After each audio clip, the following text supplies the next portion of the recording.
തിരുവനന്തപുരത്തെ IB ഉദ്യോഗസ്ഥയുടെ മരണത്തിൽ ഹൈക്കോടതിയിൽ മുൻകൂർ ജാമ്യം തേടി സഹപ്രവർത്തകനായ സുകാന്ത് സുരേഷ്. ഒളിവിൽ കഴിയവെയാണ് സുകാന്തിന്റെ മുൻകൂർ ജാമ്യാപേക്ഷ. കേസിൽ താൻ നിരപരാധിയാണെന്നും IB ഓഫീസറുടെ മരണത്തിൽ പങ്കില്ലെന്നുമാണ് സുകാന്തിന്റെ വാദം. മുൻകൂർ ജാമ്യാപേക്ഷയിൽ സുകാന്ത് സുരേഷിന്റെ വാദങ്ങൾ ഇങ്ങനെ: ഒരു ഘട്ടത്തിലും മരിച്ച IB ഉദ്യോഗസ്ഥയോട് മോശമായി പെരുമാറിയിട്ടില്ല.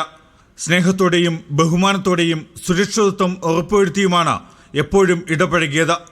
IB ഉദ്യോഗസ്ഥയെ വിവാഹം കഴിക്കാൻ ആഗ്രഹിച്ചിരുന്നു.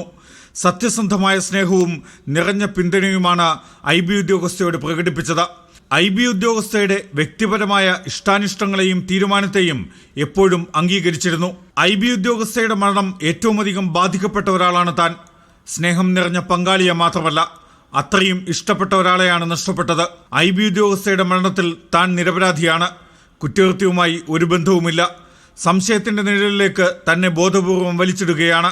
IB ഉദ്യോഗസ്ഥയുടെ മരണത്തിലേക്ക് നയിക്കുന്ന ഒരു പ്രവൃത്തിയും തന്റെ ഭാഗത്തു നിന്നുണ്ടായിട്ടില്ല.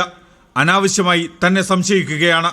തന്നെ വിവാഹം കഴിക്കാനുള്ള തീരുമാനം IB ഉദ്യോഗസ്ഥ നേരത്തെ തന്നെ അവരുടെ കുടുംബത്തെ അറിയിച്ചിരുന്നു. തന്റെ കുടുംബം അവരുടെ കുടുംബത്തിൽ സന്ദർശിച്ച് വിവാഹകാര്യം സംസാരിച്ചു.